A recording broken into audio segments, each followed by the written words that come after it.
मोतीपुर गांव में चंदू नाम का आदमी रहा करता था। वो अपनी पत्नी मीना के साथ खुशी से जीवन बिताया करता था। एक बार जब धान की रोपाई चल रही थी, सभी तैयार होकर खेतों की तरफ जाने लगे। मैं जा रहा हूँ खेत पर, तुम बाद में आ जाना खाना लेके, और भाग्यवान जरा लस्सी भी लेती आना थोड़ा सा।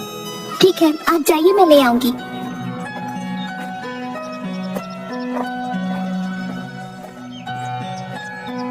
चंदू खेत में पहुंचता है, थोड़ी देर काम करता है, तभी खेतों की मेड़ों पर दो आदमी चल रहे होते हैं। उनमें से एक आदमी छाता लेकर चल रहा होता है, जमींदार करोड़ीमल और उनका मुंशी बाबूलाल। साहब, यह है चंदू, सुना है इसकी फसल बहुत अच्छी निकलती है। इस बार 8 बोरी चावल के लिए इसे बोल देते हैं। गरीब है, 2 पैसा कमा लेगा तो दुआ ही देगा। ठीक है बाबूलाल, जाके इसे बता दो। जी मालिक। अरे ओ चंदू, सुन तो। क्या बात है बाबूलाल भाई? जमींदार साहब तुझसे मिलना चाहते हैं। मुझसे मिलना चाहते हैं? क्यों? अरे वो तेरी फसल खरीदना चाहते हैं, जा जल्दी जा। जी जमींदार साहब। आओ चंदू आओ, सुना है तुम्हारी फसल बहुत अच्छी होती है। क्या इस बार की फसल तुम हमें बेचना चाहोगे? बाजार के दाम से अच्छा दाम दे दूंगा। ये तो हमारे लिए खुशी की बात है साहब। तो फिर ठीक है, जिस दिन फसल ठीक से तैयार हो जाएगी हमें बता देना, हम आदमियों को भिजवा देंगे। तुम्हारी फसल काटने में वो सब तुम्हारी मदद करेंगे और तुम्हारे घर पर पैसे भिजवा देंगे। उसके बाद जमींदार चला जाता है। चंदू फिर से खेत में वापस आकर काम करने लगता है। थोड़ी देर बाद मीना वहाँ आ जाती है। सुनिए जी, आ जाइए, आपके लिए खाना लेकर आई हूँ, और हाँ, साथ में लस्सी भी लाई हूँ। आता हूँ। इसके बाद चंदू मीना के पास पहुँच जाता है। लाओ लाओ, बड़ी भूख लगी है। लीजिए।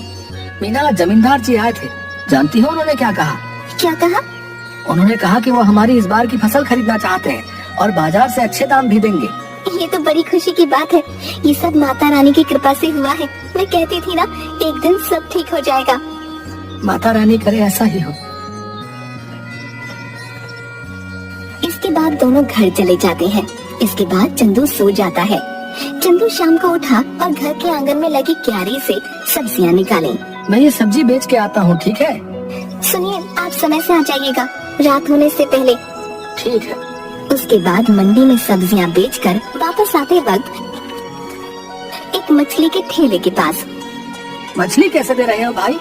भाई चंदू सुनो, तुम ये दोनों ले जाओ 100 रुपए में, मुझे जरा जल्दी घर जाना है। ये लो भाई 100 रुपए।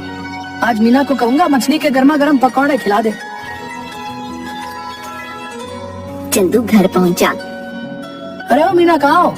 ये लो मछली, आज पकौड़े खाने का दिल कर रहा है, जरा बना दो। जी हाँ ठीक है, लेकिन पहले आप हाथ मुंह धो लीजिए।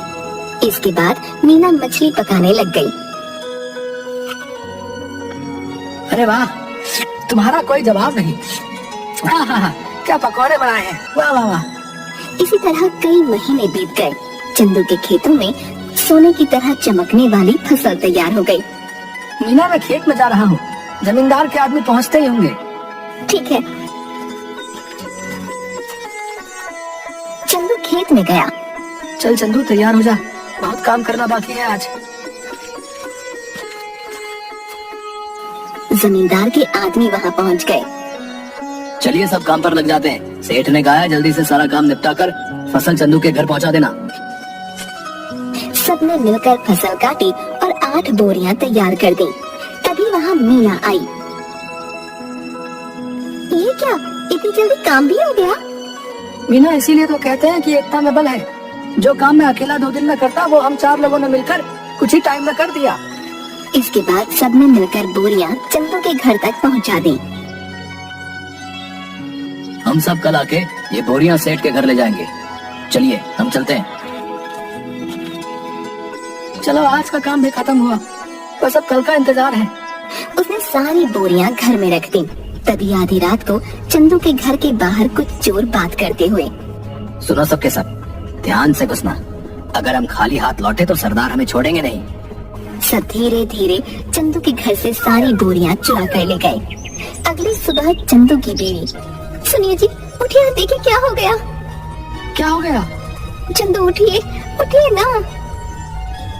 क्या बात है भाग्यवान, ऐसा क्या हो गया जो तुमने सारा घर सर पर उठा लिया है?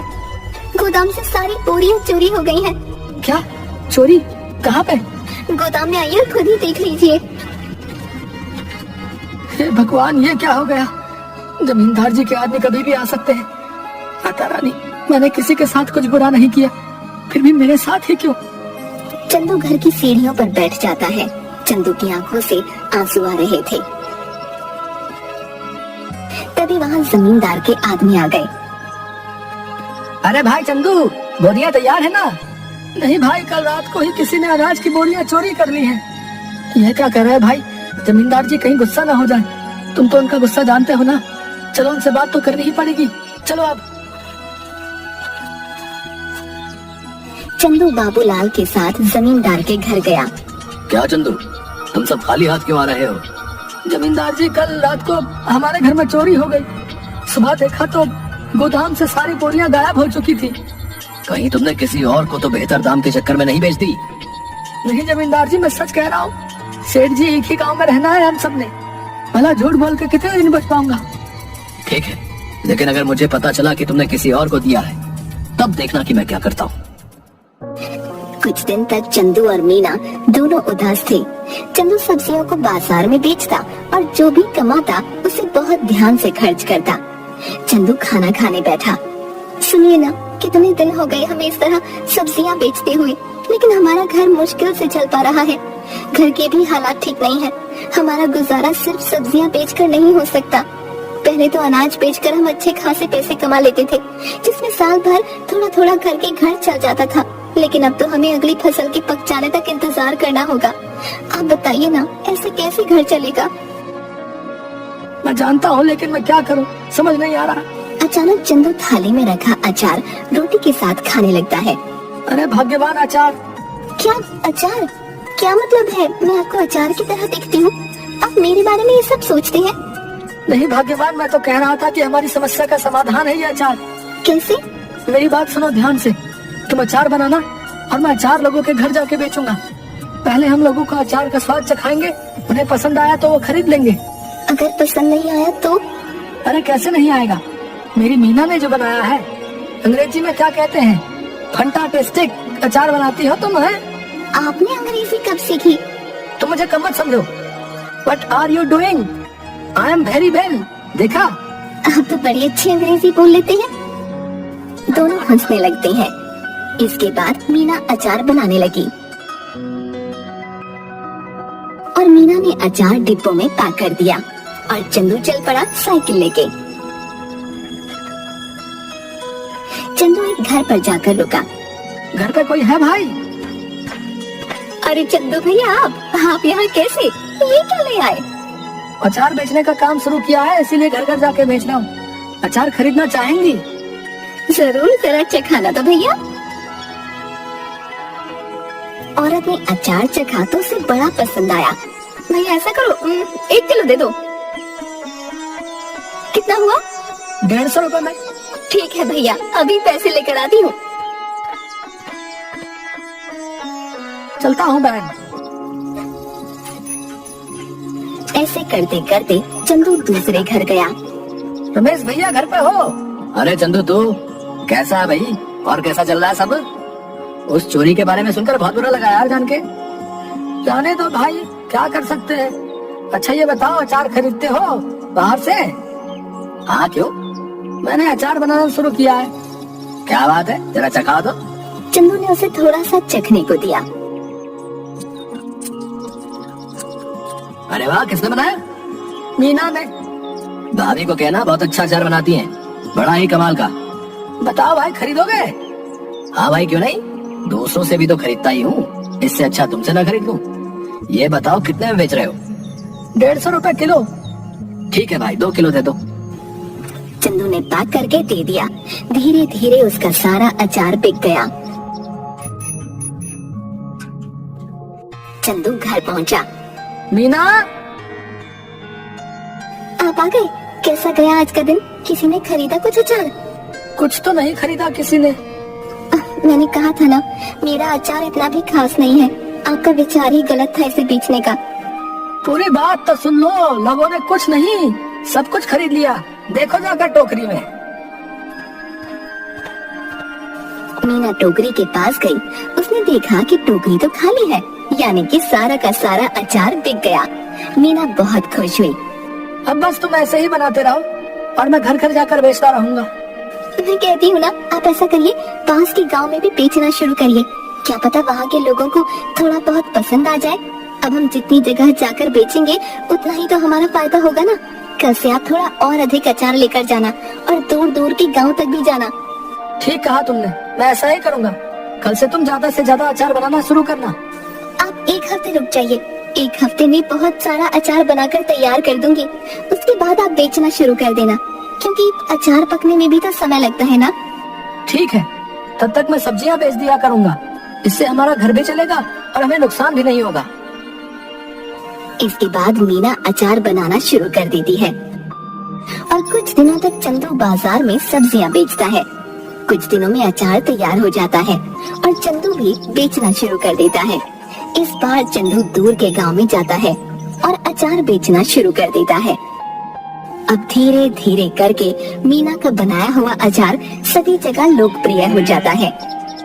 इसके बाद चंदू एक दुकान भी खोल लेता है। अब जो भी ग्राहक आता उसकी दुकान पर ही जाता। एक दिन वहाँ से गुजरते हुए जमींदार जी की नजर चंदू की दुकान पर पड़ी। क्या बात है चंदू, तुम्हारी तो दुकान चल पड़ी। जरा अचार तो चखा ना। सुना है तुम्हारी दुकान का अचार सभी को बहुत पसंद आ रहा है। ये तो सबका प्यार है जमींदार साहब। ये लीजिए, आप इसे चख लीजिए। ये तो बड़ा स्वादिष्ट है। ऐसा करो, हमारे घर पर 60 किलो अचार पहुंचा देना। हमारे यहाँ बहुत बड़ा भंडारा है। एक हफ्ते में हम तुम्हारे घर पर कुछ लोगों को भेज देंगे रात को, इसलिए तुम सारा सामान तैयार रखना।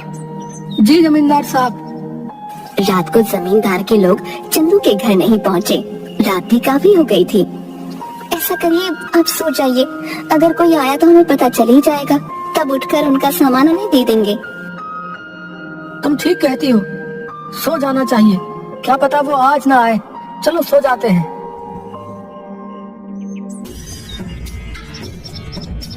अगले दिन जब चंदू और मीना उठे तो घर में फिर से चोरी हो चुकी थी। इस बार चोरी अचार की हुई थी। सुनिए, घर में फिर से चोरी हो गई है। किसी ने इस बार हमारा रखा हुआ अचार चुरा लिया। चंदू उठा और जाकर अचार जहाँ रखा था वहाँ देखने लगा। मैं जमींदार साहब को बता कर आता हूँ। उन्हें कहीं और से पता चलेगा तो कहीं वो गुस्सा ना हो जाए। ठीक है, आप संभाल लेना सब कुछ इस बार।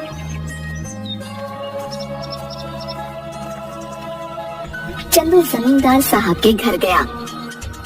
जमींदार साहब, इस बार फिर से आपके लिए जो हमने अचार तैयार किया था वो चोरी हो गया। ये हमेशा मेरे साथ ही क्यों हो रहा है? मैं तुमसे कुछ भी मंगाता हूँ और वो तुम्हारे घर में चोरी हो जाता है। मुझे लगता है तुम मुझे अपना सामान बेचना ही नहीं चाहते। ठीक है, मैं भी नहीं खरीदूंगा आज के बाद तुम्हारा कोई सामान। जाओ। ऐसी बात नहीं है जमींदार साहब, अब खुद ही सोचिए, मैं आपसे दुश्मनी क्यों बोल लूंगा। आप चिंता मत करिए, मैं आपके लिए दोबारा से 60 किलो का अचार तैयार करता हूँ। ठीक है, अगर इस बार कुछ हुआ तब देख लेना। चंदू अपने घर गया और सोचने लगा कि अब इस चोर को कैसे रोके। इस बार चंदू ने बहुत सारे मटकों को एक जगह पर रखा और चला गया। अचानक आधी रात को आवाज आई। सारे के सारे चोर दर्द से चिल्ला रहे थे। अब जैसे ही चंदू उस कमरे में गया जहाँ पर अचार रखा हुआ था, तो वहाँ देखा सारे के सारे चोर जमीन में लेटकर चिल्ला रहे थे और अपनी आंखें मल रहे थे। ये क्या कर दिया? कोई बचाओ हमें।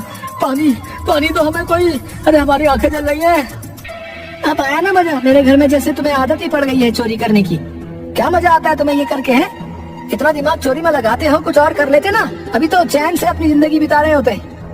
पर नहीं, तुम्हें तो चोरी ही करनी है। लो करो अब चलो बताओ क्यों कर रहे थे चोरी? ये सब हम अपनी मर्जी से नहीं कर रहे थे। हमें सब करने के लिए बाबूलाल ने कहा था। क्या बाबूलाल? भला उसे क्या जरूरत पड़ गई? ये तो मुझे नहीं पता। आप हमें माफ कर दीजिए। अब पुलिस को मत बुलाना बस। ठीक है, नहीं बुलाऊंगा, पर मेरी एक शर्त है। अगर गांव में तुमने दोबारा कभी चोरी की तो मैं बाबूलाल की मदद लेकर तुम्हें पुलिस के हवाले कर दूंगा। ऐसी नौबत नहीं आएगी चंदू भाई, हमें माफ कर दो। इसके बाद चोर चले गए। अगले दिन चंदू जमींदार साहब के घर गया। उसने जमींदार साहब को सारी बातें बता दी। जमींदार साहब, ये बाबूलाल ही है जिसने आज तक हमारे घर में चोरियां करवाई हैं। तुम कैसे कह सकते हो कि सारी चोरियां बाबूलाल ने ही कराई हैं? क्योंकि कल मैंने खाली मटके गोदाम में रखवाए थे और दरवाजे के ऊपर मिर्च की थाली रखवा दी थी। जैसे ही उन्होंने दरवाजा खोला, उनके ऊपर लाल मिर्च गिर गई और उन सबकी आंखों में जलन होने लगी और वो चिल्लाकर पानी मांगने लगे। बस मुझे पता चल गया। मैं उनके पास गया तो उन्होंने तोते की तरह सब उगल दिया। इस बाबूलाल को पकड़ लो और पुलिस को फोन करो। तभी सेठ के आदमी बाबूलाल को पकड़ कर लाते हैं। मुझे माफ कर दीजिए जमींदार साहब, कुछ कीजिए। भला मैं इतने सालों से आपके यहाँ काम पे हूँ, कुछ रहम करिए। मुझसे क्या माफी मांग रहे हो? गलत तो तुमने चंदू के साथ किया है, उससे माफी मांगो जाओ। मुझे माफ कर दो चंदू, मैं आज के बाद कभी ये सब नहीं करूँगा। लालच में मुझसे बहुत बड़ी गलती हो गई। गलती तो तुमसे हुई है, लेकिन तुम्हें छोड़ देना मेरे बस में नहीं। आज तुम्हें छोड़ दूंगा तो कल कोई और चोरी कर लेगा। उनके पास एक सबक जाना चाहिए कि जैसा करोगे वैसा भरोगे। इसलिए मुझसे किसी चीज की उम्मीद मत रखो। तभी तो पुलिस वाले आकर बाबूलाल को गिरफ्तार करके ले जाते हैं। भाइयों, अचार ले आओ। बहुत सारे आदमी अचार के भरे मटके ले आए। ये लीजिए जमींदार साहब, इस बार आपके घर में हमारा सामान आखिरकार पहुंच ही गया। ये लो तुम्हारे पैसे चंदू। तुम सच में ईमानदार और मेहनती किसान हो, हमें तुम पर नाज है। आपका बहुत शुक्रिया सेठ जी। चलिए अब मैं चलता हूँ। इसके बाद चंदू अपने घर लौट गया और इसके बाद से चंदू के घर में कभी कोई चोरी नहीं हुई और चंदू का काम बहुत अच्छे से चलने लगा।